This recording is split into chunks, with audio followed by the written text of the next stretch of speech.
Astaghfirullah. Bismillahirrahmanirrahim.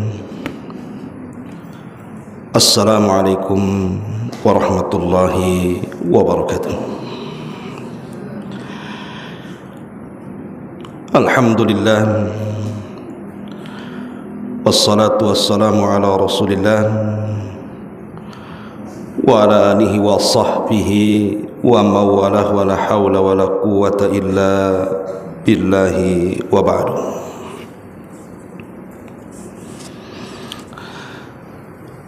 Alhamdulillah, di pagi menjelang siang ini kita bisa duduk kembali di Masjid Salahuddin Tiban Pajak, Batam. Salawat dan juga salam kita hadiahkan kepada Rasul kita Nabi besar Muhammad sallallahu alaihi wa ala alihi wasallam.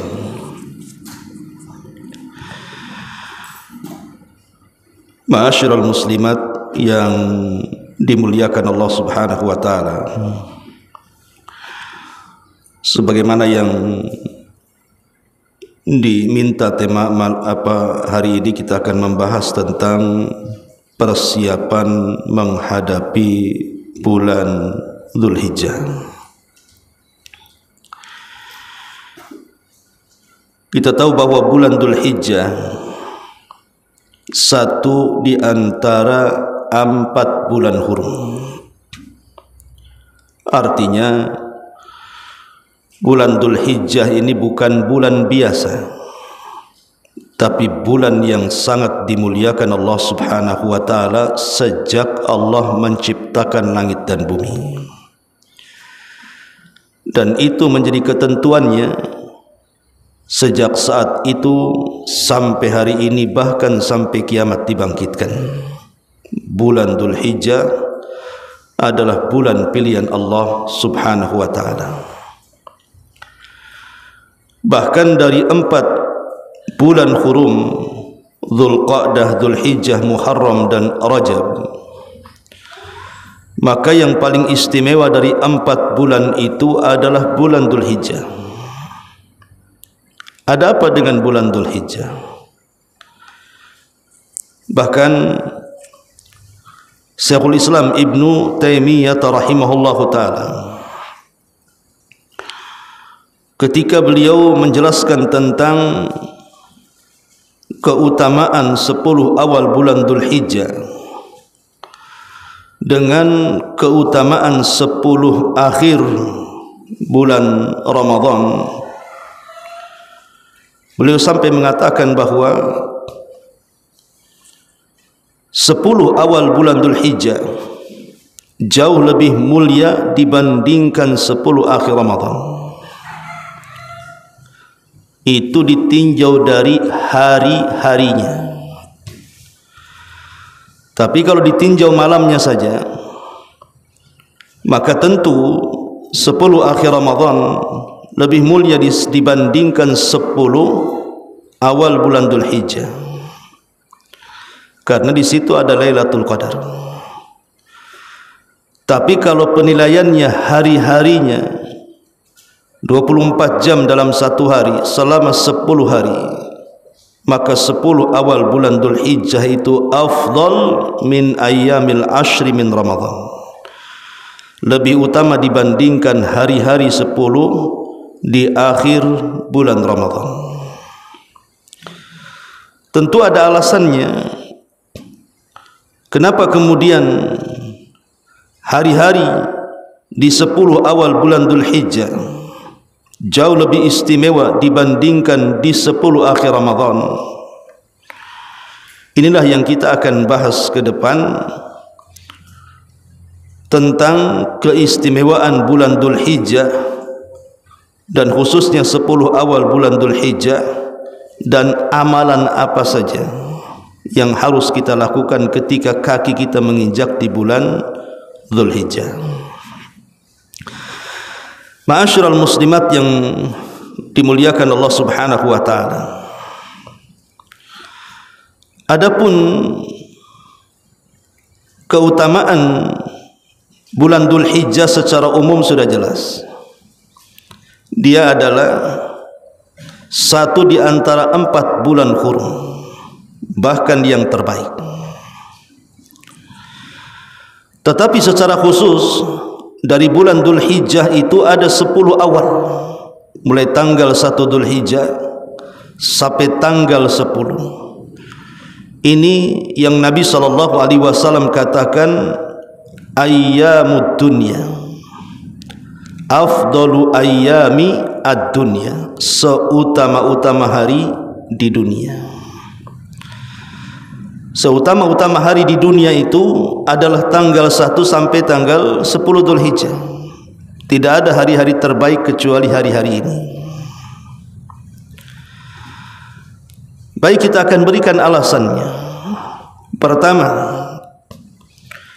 Allah Subhanahu wa taala bersumpah di dalam Al-Qur'an dengan 10 awal bulan Dhul Hijjah ini. Allah mengatakan dalam surah Al-Fajr, wal fajri walayalin ashri, demi waktu fajar dan demi layalin malam-malam ashrin yang 10. Jumhurul mufassirin, mayoritas ahli tafsir, baik yang lama ataupun yang baru, artinya baik yang salaf ataupun yang khalaf, mereka mengatakan maksudnya layalin ashar di sini sebagaimana yang dinukilkan oleh Imam Ibnu Katsir rahimahullahu taala, ay al-layalil ashri hiya ashrun atau ashru dzil hijjati. Maksudnya adalah 10 awal bulan Dhul Hijjah. Kaidah Al-Quran sering saya ulang-ulang bahwa kalau kita membaca Quran sering kita dapati di permulaan surat itu Allah memulakan dengan sumpah. Selalu, terutama dalam juz amma, banyak sumpah-sumpah yang Allah bersumpah dengannya. Kenapa kemudian Allah Subhanahu wa taala bersumpah dengan makhluk-makhluknya? Tentu pertanyaan seperti ini tidak perlu dijawab, karena kita tidak boleh bertanya apa yang Allah lakukan. Justru Allah akan bertanya apa yang kita perbuat. Tetapi para ulama mengatakan bahwa jika Allah Subhanahu wa taala sudah bersumpah dengan makhluk tertentu dari makhluk-makhluknya, maka makhluk itu sangat diistimewakan oleh Allah Subhanahu wa taala. Maknanya, ketika Allah Subhanahu wa taala bersumpah dengan malam-malam 10, artinya 10 awal bulan Dhul Hijjah, berarti 10 awal bulan Dhul Hijjah itu memiliki keagungan, kemuliaan dan keistimewaan di sisi Allah Subhanahu wa taala. Ini bukan hari-hari biasa, ini hari-hari yang luar biasa, karena dijadikan sumpah. Ini yang pertama. Kemudian yang kedua, karena di 10 awal bulan Dhul Hijjah ini ijtima'u ummahatil ibadati fiha, terkumpulnya seluruh induk-induk ibadah di dalamnya. Dan itu dinyatakan oleh Al-Hafidh Ibnu Hajar di dalam kitabnya Fathul Bari.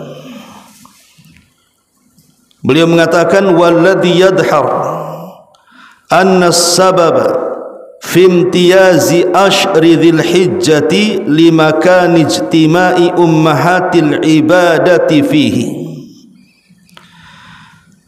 Adapun yang tampak, kata beliau, bahwa di antara sebab terbesar kenapa 10 awal bulan Dhul Hijjah ini memiliki keistimewaan dibandingkan hari-hari yang lainnya, karena terkumpulnya induk-induk ibadah. Maksud induk-induk ibadah di sini arkanul Islam, rukun-rukun Islam. Kita tahu bahwa rukun Islam itu ada 5. Sebagaimana Nabi SAW mengatakan, bunyal Islamu ala khamsin, syahadati an la ilaha illallah wa anna Muhammadar Rasulullah wa iqamis salati wa ita'iz zakati wa saumi Ramadan wa hajjil baiti in istata'ta ilaihi sabila. Islam ini dibangun di atas 5 bangunan. Pertama, persaksian bahwa tidak ada sesembahan yang berhak disembah kecuali Allah dan Muhammad adalah Rasulullah. Kemudian yang kedua, mendirikan salat. Kemudian yang ketiga, melaksanakan puasa. Kemudian menunaikan zakat, dan yang terakhir haji. Itulah 5 perkara yang disebut dengan rukun Islam. Lah, rukun Islam ini tidak mungkin mampu digabungkan di bulan manapun kecuali di bulan Dzulhijjah, tepatnya di 10 awal bulan Dzulhijjah. Sekalipun Ramadan adalah sayyidus syuhur, pemimpinnya bulan-bulan, dan 10 akhir Ramadan juga keistimewaannya luar biasa karena ada Lailatul Qadar. Tetapi di bulan Ramadan seseorang tidak mungkin menggabungkan rukun Islam secara sempurna. Mungkin bersyahadat bisa, salat bisa, puasa bisa, zakat bisa, tapi haji tidak bisa. Karena haji tidak dilaksanakan di bulan Ramadan.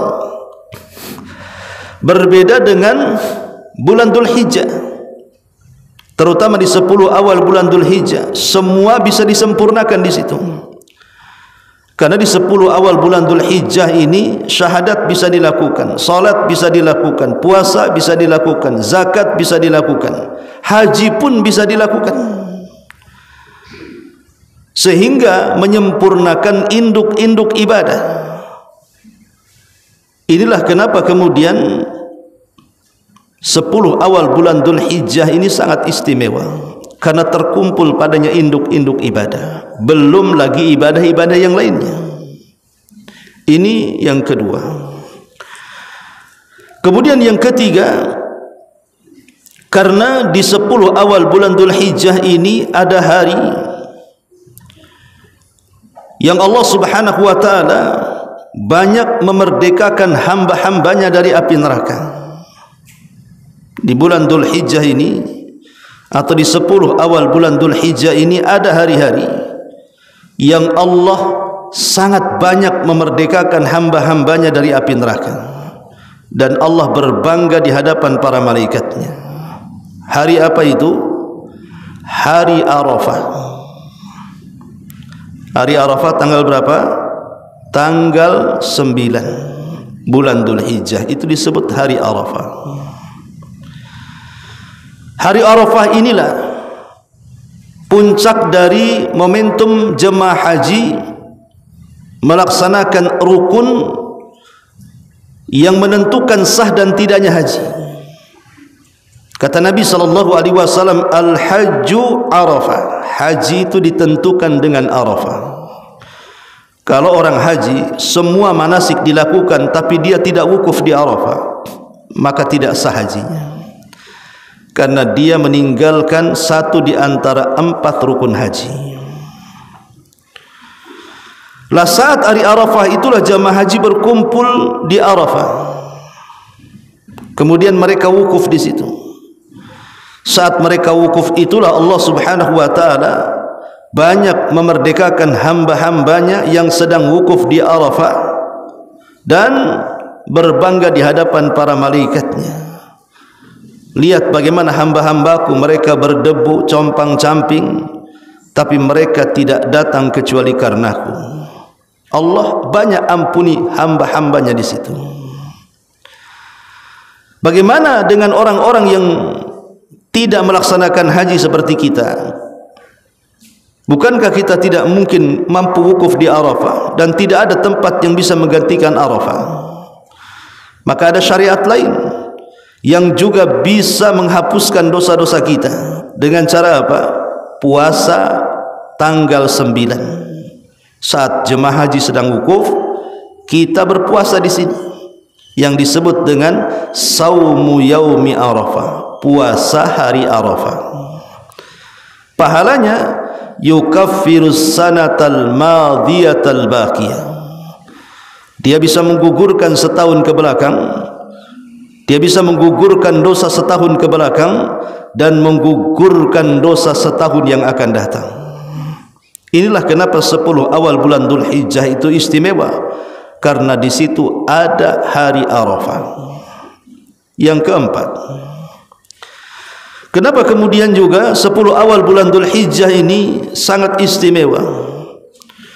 Bahkan dikatakan khairu ayyamid dunya, sebaik-baik hari dalam dunia, karena di dalamnya ada yaumun nahri, hari di mana kita melakukan persembahan kepada Allah Subhanahu wa taala dengan menyembelih hewan-hewan untuk dihadiahkan kepada Sang Pencipta kita Allah Tabaraka wa taala, atau disebut dengan Idul Adha,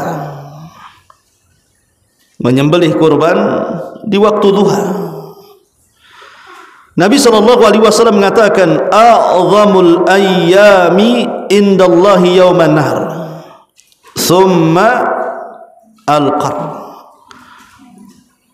Hari-hari yang paling agung di sisi Allah Subhanahu wa taala adalah hari ketika manusia melakukan penyembelihan kurban. Tanggal berapa?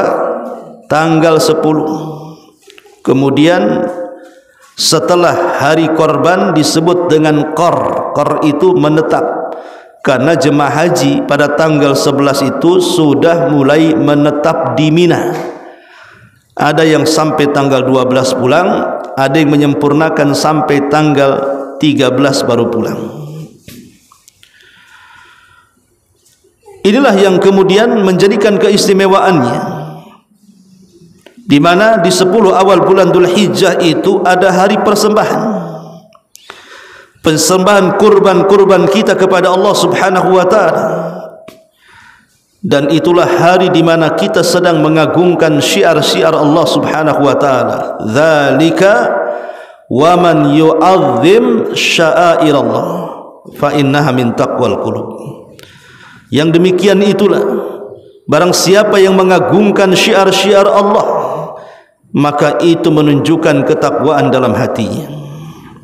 Itulah kenapa Yaumun Nahar atau hari persembahan kurban itu sangat istimewa, dan itu dilakukan di 10 awal bulan Dzulhijjah, tepatnya di tanggal 10, kemudian 11, 12 dan 13, atau disebut dengan hari tasyrik.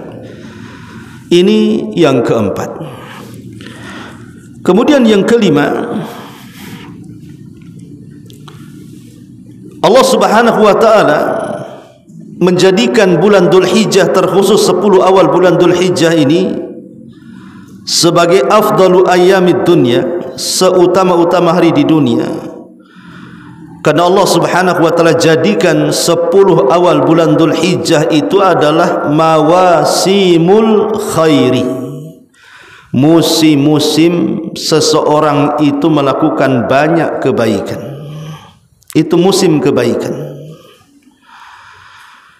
Kalau kita kenal di lingkungan kita ada musim mangga, tentu ketika musim mangga di mana-mana. Kalau musim durian, ya durian di mana-mana. Kalau musim jambu, ya jambu di mana-mana. Kalau musim kebaikan, maka orang yang melakukan kebaikan di mana-mana. Kenapa disebut mawasimul khair, musim-musim kebaikan? Karena orang yang beramal saleh di bulan Dzulhijjah itu pahalanya besar, melebihi beramal di bulan-bulan yang lainnya. Sampai-sampai Nabi SAW mengatakan, ma min ayyamin al-amalus salihu ahabbu ilallah min hadhil ayyam. Tidak ada hari-hari yang amal soleh itu lebih dicintai oleh Allah Subhanahu wa ta'ala dibandingkan orang yang beramal soleh di hari-hari ini. Maksudnya 10 awal bulan Dzulhijjah. Lihat perkataan Nabi SAW di sini. Tidak ada hari-hari yang kalau ibu-ibu melakukan amal soleh apapun, kebaikan dan kebajikan apapun, kalau dilakukan di 10 awal bulan Dzulhijjah itu jauh lebih dicintai Allah dibandingkan di hari-hari di bulan-bulan yang lainnya. Menariknya adalah ketika sahabat Nabi SAW tercengang dengan pahala yang akan didapat bagi orang-orang yang beramal soleh di 10 awal bulan Dzulhijjah ini, mereka sampai membandingkan dengan perkara yang menurut mereka tidak ada amalan yang lebih tinggi daripada itu. Apa itu? Jihad. Sahabat mengatakan, walal jihadu fi sabilillah. Rasul, apakah sebanding dengan orang-orang yang berjihad di jalan Allah, mengangkat senjata, masuk dalam dunia pertempuran, membela agamanya, membela negaranya, apakah sama pahalanya dengan orang-orang yang berjihad? Maka Nabi SAW mengatakan, la, tidak. Orang yang beramal saleh di 10 awal bulan Dzulhijjah jauh lebih istimewa dibandingkan jihad. Subhanallah. Padahal kita tahu bahwa jihad itu sanamul Islam, puncak daripada Islam. Sebagaimana Nabi mengatakan, ra'sul amri al-Islam wa amuduhu salah wa dhirwatus sanami al-jihadu fi sabilillah. Pokok urusan hidup manusia adalah Islam, tiang Islam adalah salat, dan puncaknya adalah jihad.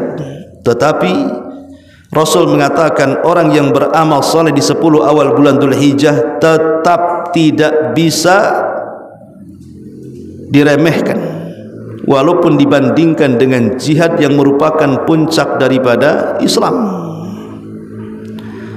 Tetapi Nabi SAW memberikan pengecualian. Apa pengecualiannya? Illa rajulun kharaja bimali wa kharaja binafsi walam yarji min dzalika bi syai'in. Kecuali kalau orang yang berjihad atau orang yang berperang itu dia membawa seluruh hartanya keluar, bahkan dia menyiapkan jiwanya keluar, kemudian dia masuk dalam pertempuran dan dia tidak pernah kembali ke rumahnya, alias mati syahid, mengorbankan harta dan jiwanya, baru sebanding, kata Rasul. Maka ini adalah musim-musim kebaikan. Siapapun yang beramal saleh di 10 awal bulan Dzulhijjah itu pahalanya sebanding orang mati syahid. Bukan hanya mati syahid saja, mengorbankan jiwanya, tapi mengorbankan seluruh kekayaannya. Amalan apa ini coba? Makanya saya nasihatkan kalau sudah menginjak 10 awal bulan Dzulhijjah, hati-hati, perbanyak kebaikan, jangan melakukan kemaksiatan, karena setiap detik dan menitnya itu dinilai pahala orang yang mati syahid. Maka sangat rugi dalam 1 tahun kita diberikan kesempatan 10 hari di bulan Dzulhijjah, kemudian kita sia-siakan lewat begitu saja. Padahal belum tentu kalau seorang laki-laki pemberani preman sekalipun, kalau disuruh berjihad belum tentu mau, apalagi disuruh mati syahid. Tetapi cukup melakukan banyak amal saleh, baik ringan ataupun berat, baik yang tampak ataupun yang tersembunyi. Yang penting itu amalan saleh yang diridhai Allah, maka pahalanya sama dengan orang yang mati syahid. Maka ini musim kebaikan, jangan disia-siakan. Ini yang kelima. Yang keenam, Allah Subhanahu wa taala juga menjelaskan di dalam surah Al-Hajj ayat 28 menunjukkan tentang keistimewaan 10 awal bulan Dzulhijjah. Di dalam Al-Qur'an Allah mengatakan wa yadhkurusmallahi fi ayyamin ma'lumat ala ma razaqahum mim bahimatil an'am. Al-Hajj 28. Dan banyak-banyaklah kalian mengingat Allah. Banyak-banyaklah kalian mengingat Allah. Kapan? fi ayyamin ma'lumat, di hari-hari yang sudah diketahui. Abdullah ibn Umar radhiyallahu anhuma dan Abdullah ibn Abbas radhiyallahu anhuma dan sahabat yang lainnya mengatakan bahwa ayyam ma'lumat dalam surah Al-Hajj 28 di sini artinya Ashru Dzulhijjah, 10 awal bulan Dzulhijjah. Jadi kalau kita artikan berzikirlah kalian, banyak-banyak berzikirlah kalian kepada Allah dengan menyebut nama-namanya di 10 awal bulan Dzulhijjah, ala ma razaqahum min bahimatil an'am, atas apa yang Allah telah rizkikan kepada mereka dari binatang-binatang ternak.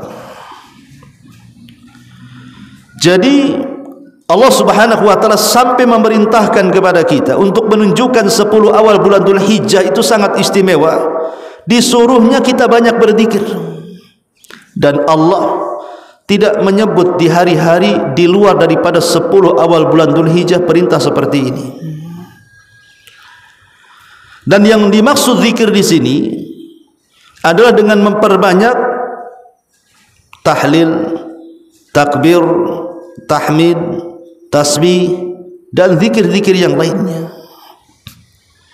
Bahkan para ulama mengatakan takbiran itu yang biasa berkumandang di malam Idul Fitri atau Idul Adha, takbiran istilah kitanya ya, itu sudah disyariatkan sejak tanggal 1 Bu. Kalau Idul Fitri kan di malamnya sampai pagi ketika imam naik ke atas mimbar baru berhenti. Tapi di Idul Adha berbeda, karena pensyariatan takbiran itu sudah dimulai dari tanggal 1 di bulan Dzulhijjah. Dan takbiran itu kan ada 2 macam. Ada takbiran mutlak, ada takbiran muqayyad. Kalau takbiran mutlak artinya bisa dilakukan dalam kondisi apapun, dimanapun ibu berada bisa ibu kumandangkan. Ibu mau di rumah, ibu mau di luar rumah, ibu mau di pasar, ibu mau di masjid, mau jalan, mau berdiri, mau baring, mau dalam kondisi apapun, asal jangan di tempat-tempat terlarang seperti kamar mandi saja.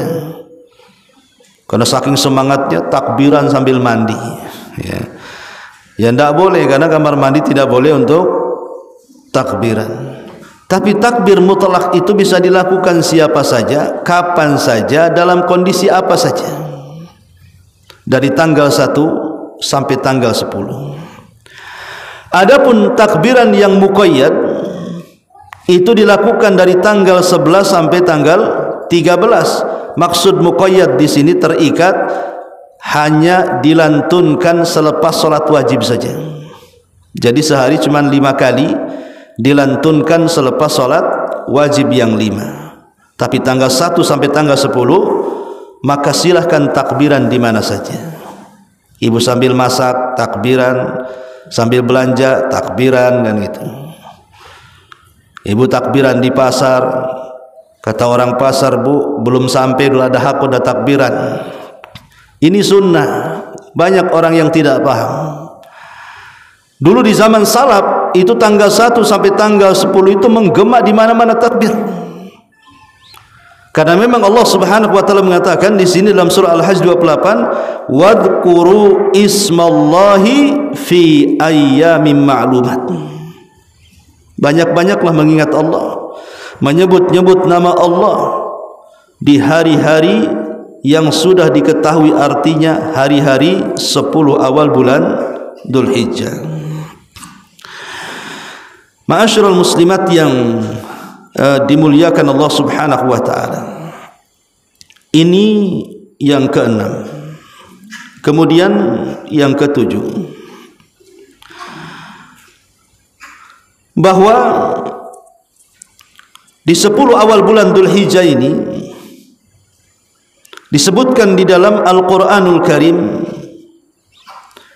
dalam surah Al-A'raf 42, ketika menceritakan tentang kisah Nabi Musa, Allah mengatakan wa wa'adna Musa 30 lailatan wa atmamnaha bi ashrin fatamma miqatu rabbih 40 lailatan. Dan sungguh kami telah melakukan perjanjian dengan Musa selama 30 malam. Kemudian kami sempurnakan 10 malam berikutnya, maka sempurnalah perjumpaan Musa dengan Rabbnya itu 40 malam. Awalnya 30 malam, kemudian ditambah 10 malam, jadi 40 malam. Maksudnya apa di sini? Kita tahu bahwa Nabi Musa alaihi salatu wassalam adalah nabi yang paling masyhur dari nabi-nabi Bani Israel, dan diturunkan kepada nabi ini satu kitab langit yang disebut dengan Taurat. Lah saat Nabi Musa hendak mendapatkan mandat Taurat dari Allah Subhanahu wa taala, maka Allah meminta Musa untuk datang ke Bukit Sainah atau Bukit Tur. Lah disitulah ketika Nabi Musa alaihi salatu wasallam hendak berdialog dengan Allah, maka syarat berdialog itu Musa harus melakukan puasa selama 30 malam. Di hari ke-30 Musa membatalkan puasanya karena alasannya kalau tidak dibatalkan mulutnya akan mengeluarkan bau busuk, karena orang yang berpuasa itu kan kalau menghirup udara yang keluar dari mulut orang-orang yang berpuasa itu kan tidak sedap menurut kita, tapi menurut Allah tentu lebih harum dibandingkan minyak kasturi. Sehingga Nabi Musa hampir membatalkan, maka Allah Subhanahu wa taala perintahkan jangan, tambah lagi 10 malam. Akhirnya Musa melanjutkan 10 malam lagi, baru kemudian berdialog dengan Allah Subhanahu wa taala setelah genap 40 malam. Ulama tafsir mengatakan bahwa yang dimaksud 30 malam pertama Musa berpuasa itu adalah 30 hari di bulan Dzulqa'dah, bulan yang sekarang kita ini berada di dalamnya. Adapun 10 hari penyempurna dari 30 hari itu maksudnya adalah 10 awal bulan Dzulhijjah, karena setelah Dzulqa'dah Dzulhijjah. Disinilah momen di 10 awal bulan Dzulhijjah ketika selesai Nabi Musa melaksanakan saum puasa, maka Allah melakukan dialog dengan Nabi Musa. Dan ini keistimewaan kenapa Allah pilih 10 awal bulan Dzulhijjah untuk berdialog dengan Nabi Musa, memberikan mandat Taurat, menunjukkan bahwa 10 awal bulan Dzulhijjah itu sangatlah istimewa. Itu maksudnya. Ma'asyiral muslimat yang dimuliakan Allah Subhanahu wa taala. Kemudian juga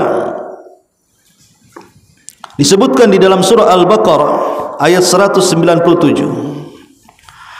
Allah mengatakan al-hajju ashhurun ma'lumat.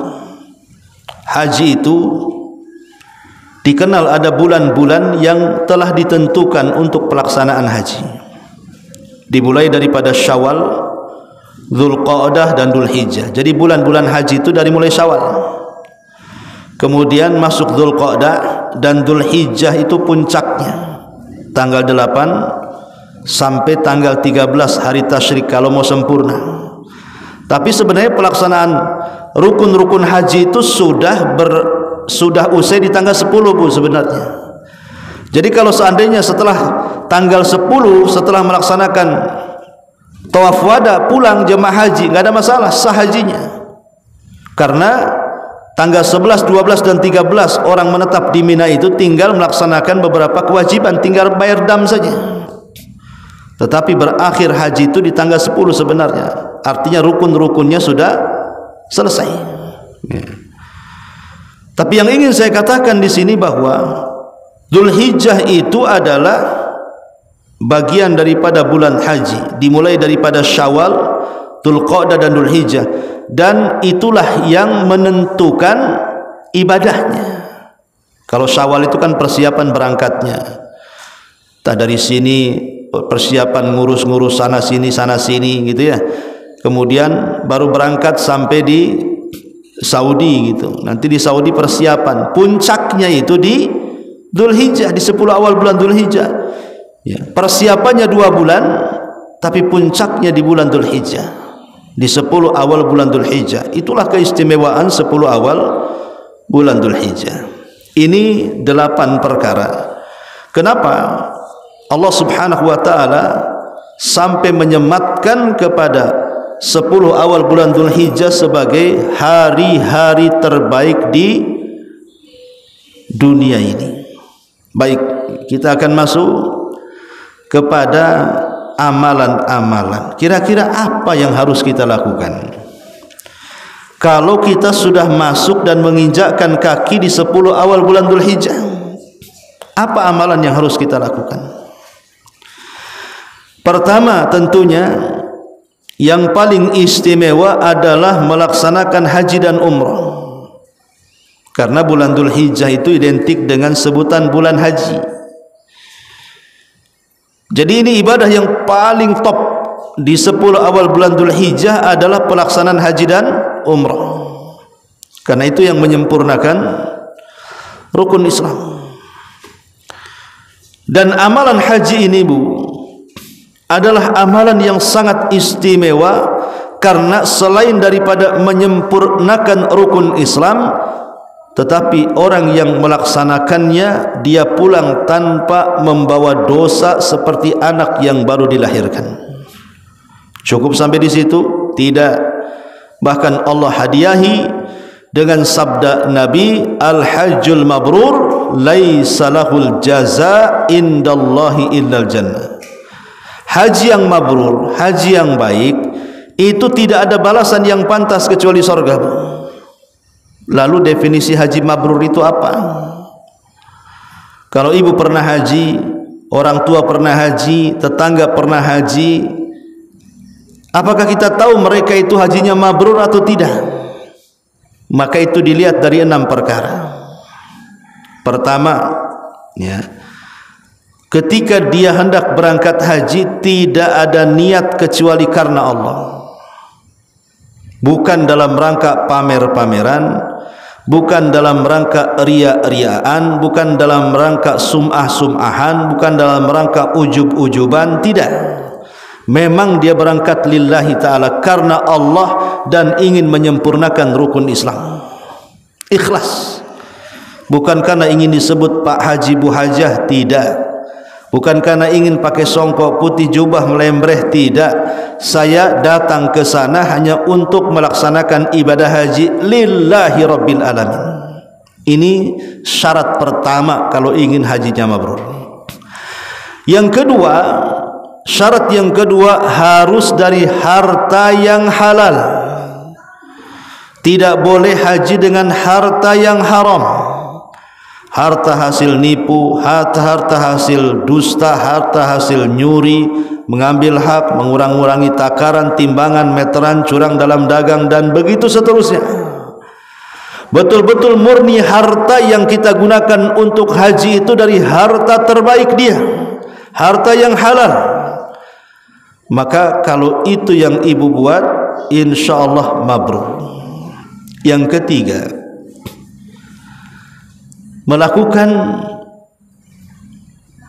atau menjauhkan diri dari kemaksiatan sebelum melaksanakan ibadah haji.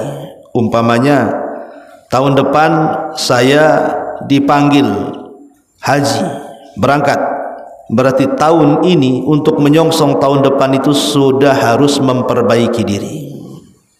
Jauhi maksiat, jauhi maksiat sejauh-jauhnya, supaya ketika betul-betul di waktu hak keberangkatannya, betul-betul dia sudah banyak dosa yang digugurkannya. Ketika banyak dosa yang digugurkannya, maka dalam pelaksanaan hajinya pun pasti akan khusyuk, dan doa-doa yang dipanjatkannya pun pasti mustajab, dan akan mendapatkan haji yang berkualitas tinggi. Karena kalau sebelum melaksanakan haji kehidupan kita dipenuhi dengan kemaksiatan kepada Allah, saya pastikan tidak akan ada kelezatan dalam ibadah. Karena pengaruh dosa itu mempengaruhi kelezatan amal soleh dan ibadah serta pendekatan kita kepada Allah Subhanahu wa taala. Kemudian yang keempat, saat pelaksanaan haji betul-betul dilaksanakan.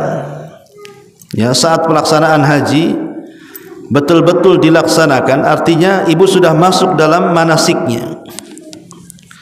Maka hindari 3 perkara. Jangan mengeluarkan kata-kata kotor, apalagi kata-kata yang membangkitkan syahwat. Ibu fokus ibadah. Yang kedua, tidak melakukan hal-hal yang berbau dosa dari kefasikan. Kemudian yang ketiga, tidak melakukan perdebatan, perselisihan. Rasul mengatakan, barang siapa yang haji, dia menjauhi 3 perkara ini, dia tidak yarfus, dia tidak yafsuk. Dalam ayat wala jidala fil hajj, dan tidak melakukan jidal. Inilah orang-orang yang ketika pulang kayaumin waladathu ummuhu, seperti hari di mana dia dilahirkan oleh ibunya tanpa dosa. Ini yang keempat. Kemudian yang kelima, ketika kemudian dia pulang dari haji, maka kondisinya harus jauh lebih baik dibandingkan sebelum dia berangkat haji. Kalau sebelum haji dia malas-malas ibadah, setelah haji maka dia rajin ibadah. Kalau sebelum haji dia bakhil, medit, kedekut, koret dan begitu seterusnya, selepas haji kok dermawan orangnya. Sebelum haji susah kali senyum, habis haji senyum, ucapannya bagus, santun, pokoknya ada perubahan. Ya, ada perubahan yang betul-betul merubah hidupnya.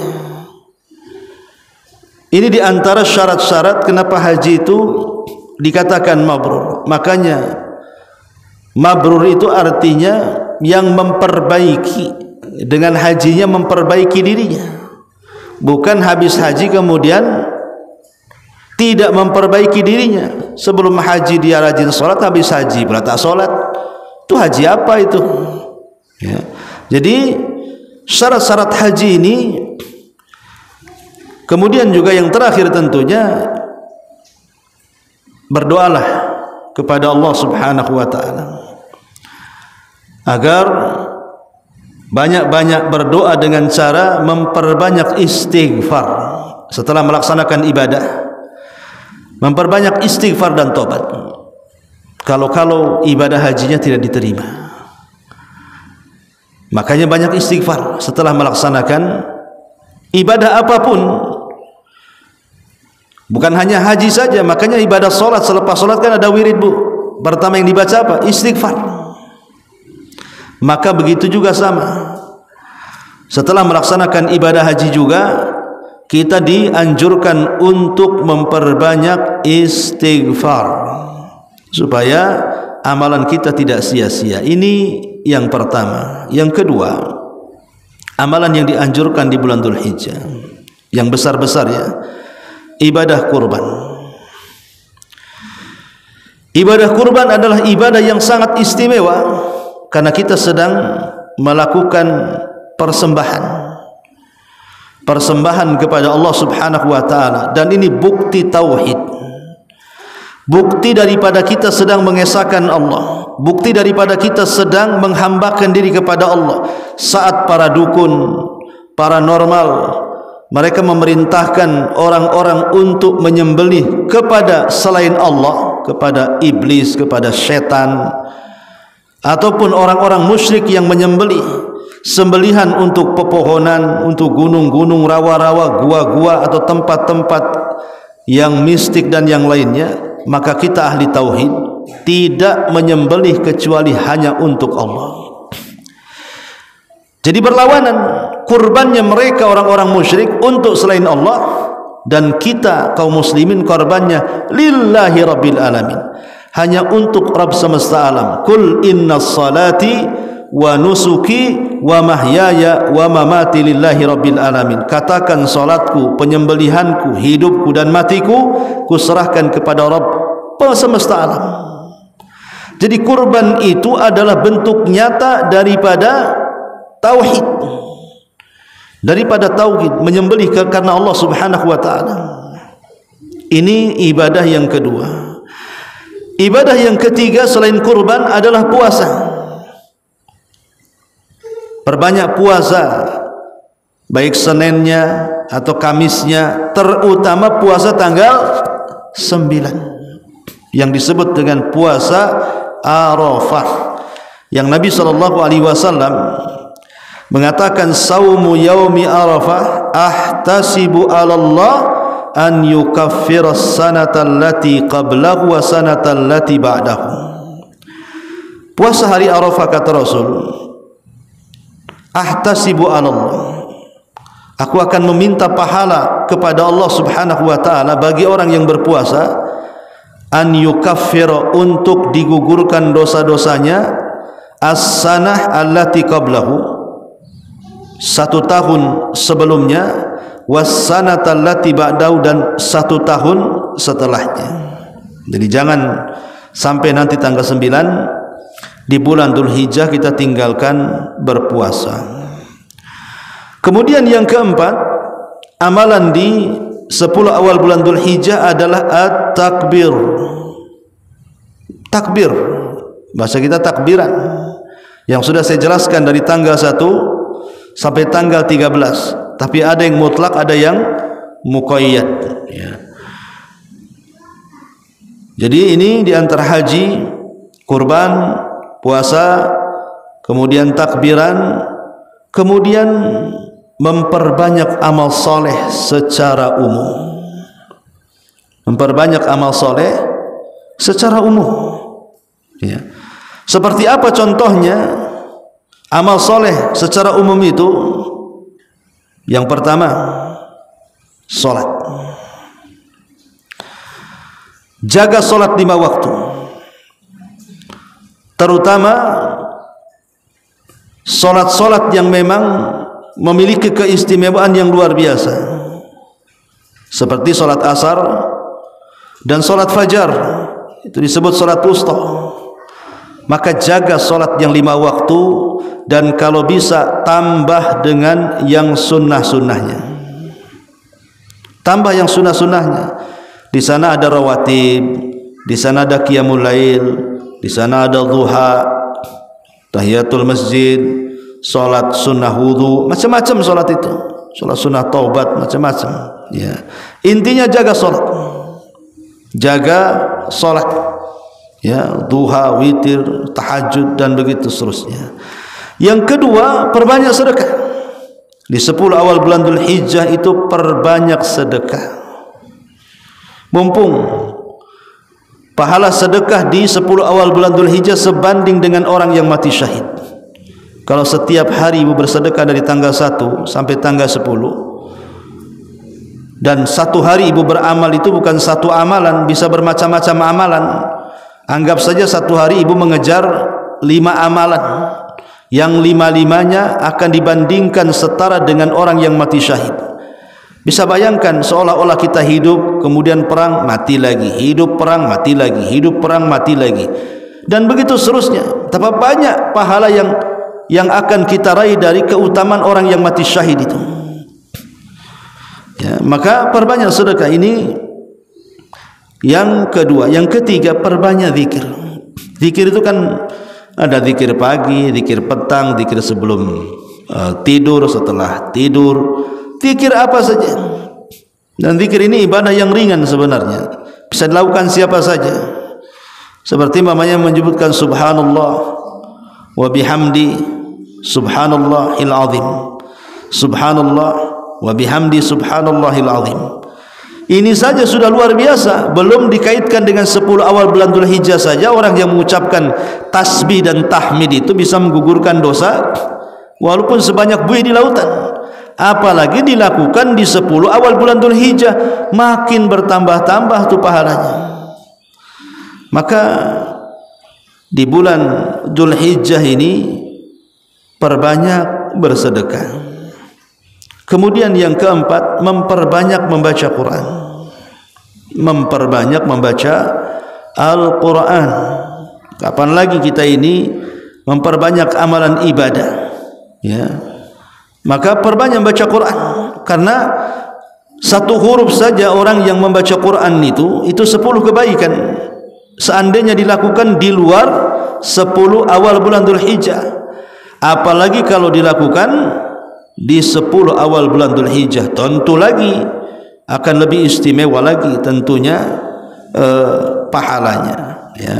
Dan banyak lagi amalan-amalan secara umum, ya, birrul walidain, kemudian berbuat baik kepada tetangga, menyantuni anak-anak fakir miskin, orang-orang yatim, dan begitu seterusnya. Ibu lebih paham amal soleh itu macam-macam. Artinya setiap kebaikan dan kebajikan yang dilakukan dengan keikhlasan dan ittiba mencontoh Nabi, maka itulah amal soleh yang diridhoi oleh Allah Subhanahu wa ta'ala. Inilah diantara keutamaan 10 awal bulan Dzulhijjah. Baik, sampai di sini untuk materi. Silahkan kalau ada yang mau bertanya, kita buka tanya jawab. Iya. Apakah sholat-sholat sunnah bertambahan sholat wajib tadi termasuk pada sholat sunnah hajat dan juga sholat sunnah taubat? Gimana? Di antara memperbanyak sholat tadi kan dianjurkan untuk sholat sunnah. Apakah sholat sunnah taubat dan sholat sunnah hajat itu termasuk dalam sunnah tersebut? Ya semua. Ya, semua sholat sunnah, apalagi sholat sunnah fajar, ya kan, dilakukan di hari-hari biasa saja, bukan bulan Dzulhijjah. Khairun minad dunya wa ma fiha, lebih baik daripada dunia isinya. Macam mana pula dilakukan di 10 awal bulan Dzulhijjah, ya tentu berlipat-lipatlah pahalanya. Termasuk juga sholat sunnah taubat. Sholat sunnah taubat tinggal dilakukan ketika dia habis melakukan dosa, menyesal, ambil wudu, kemudian sholat sunnah 2 rakaat biasa, kemudian meminta ampun kepada Allah Azza wa Jalla, ya. Jadi yang penting syariatnya jelas, sholatnya ada dalilnya. Jangan membuat sholat-sholat yang tidak diajarkan Nabi. Wallahu a'lam. Kalau sholat itu Ustaz yang katanya kalau ketika punya hajat, maka melakukan sholat sunnah hajat. Sholat sunnah hajat itu masuk pada istikharah. Dia masuk pada sholat sunnah istikharah. Memang menjadi polemik tentang hadis masalah sholat istikharah, ya. Tetapi boleh dilakukan. Orang-orang yang punya hajat ingin menentukan hajatnya dengan cara ikhtiar istikharah tadi, memilih. Umpamanya ada perkara yang harus diputuskan oleh dia, ini putusannya sangat penting sekali. Ibu bisa sholat, minta ilham dari Allah kepada perkara yang akan diputuskan tadi. Seperti mamanya seorang hakim hendak memberikan putusan akhir, dia takut salah putusannya, sholat, minta kepada Allah ilham, ya.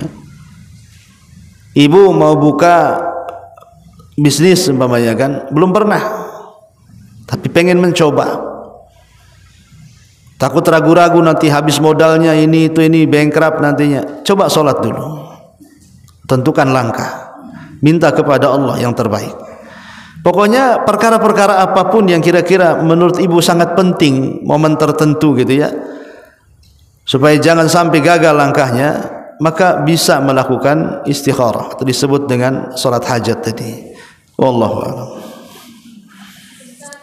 Ya.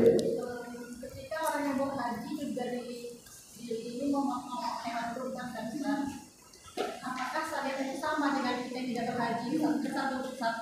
Suami istri bagi berhaji, apakah itu masing-masing yang berkorban atau sama dengan kita yang tidak berhaji? Misalnya kita kambing misalnya bisa satu keluarga gitu Ustaz.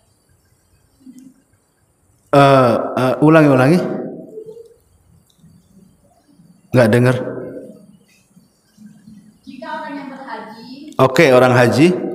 mereka kan juga ada siap memotong hewan kurban juga kan Ustaz. Iya, hadiyu namanya, betul.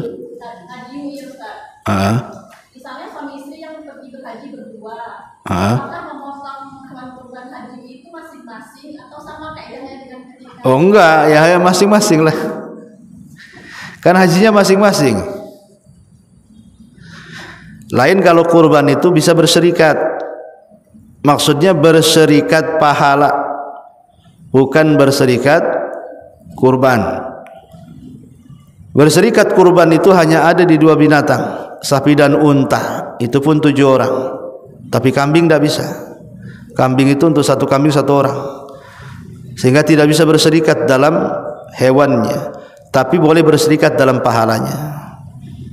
Ketika memotong kambing, suami ibu mengucapkan Allahumma taqabbal minni wa min ahli baiti. Ya Allah, terimalah ini kurban dariku dan kurban seluruh keluargaku.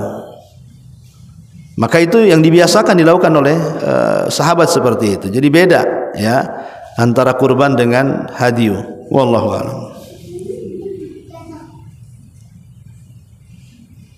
Baik, kalau sudah kita tutup. Mudah-mudahan ada manfaatnya. Subhanakallahumma bihamdika asyhadu an la ilaha illa anta astaghfiruka wa atubu ilaik.